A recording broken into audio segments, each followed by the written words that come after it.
Okay, in order to get the data from your BMC Luna IQ, the first thing you're going to want to do is download the BM app for Android or smartphone.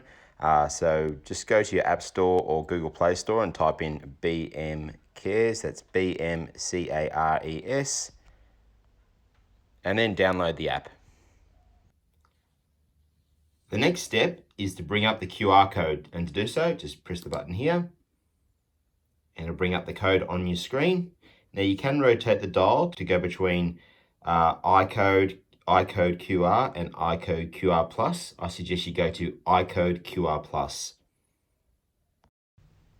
All right, the last thing we want to do is bring up the BM Cares app on our phone. Click iCode QR to scan the code. Bring the code up on your machine, get nice down and close, and then bang, all the data's been transferred. You can view it in graphical format if you like.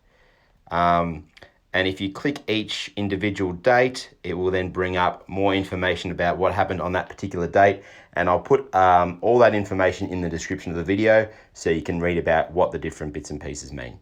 All right, thanks for watching. And as always, subscribe to the YouTube channel, like this video if you enjoyed it, and all the best. Thank you very much.